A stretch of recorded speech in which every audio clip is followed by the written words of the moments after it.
Hello everyone, आज हम लोग स्ट्रक्चर ऑफ वायरसेस की बात करते हैं। बच्चों, वायरसेस जो होते हैं ये इनका खुद का कोई सेलुलर स्ट्रक्चर नहीं होता है, यानी ये ए सेलुलर पार्टिकल्स होते हैं।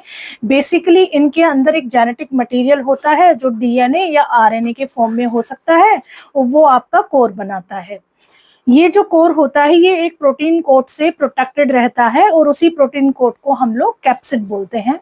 कैप्सिड जो होता है वो छोटी छोटी सब यूनिट से मिलके बनता है जिनको हम कैप्सोमियर्स बोलते हैं।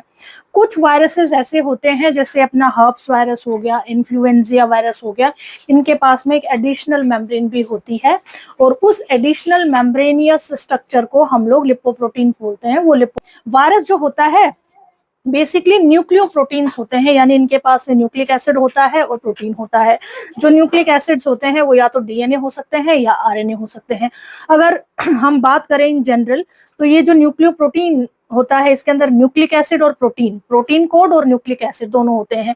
जो न्यूक्लिक एसिड होता है यही, यानी ये जो डीएनए या आरएनए होता है ये आपके इन्फेक्शियस होते हैं, जबकि जो प्रोटीन कोट होता है वो एक कवरिंग होती है, प्रोटेक्शन के लिए होती है।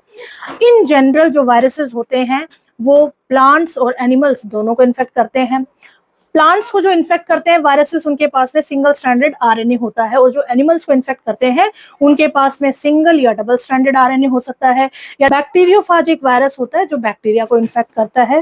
Bacteriophage usually double stranded DNA जो होता है इसका जेनेटिक जो प्रोटीन कोट होता है, यानी जो कैप्सिड होता है, वो छोटी छोटी सब यूनिट से मिलकर बनता है जिनको कैप्सोमियर्स बोलते हैं। ये जो कैप्सोमियर्स होते हैं बच्चों, ये हेलिकल या फिर पॉलीहेड्रल ज्योमेट्रिकल मैनर के अंदर अरेंज होती हैं। तो ये बेसिक हमने स्ट्रक्चर ऑफ वायरसेस की बात की है। Thank you.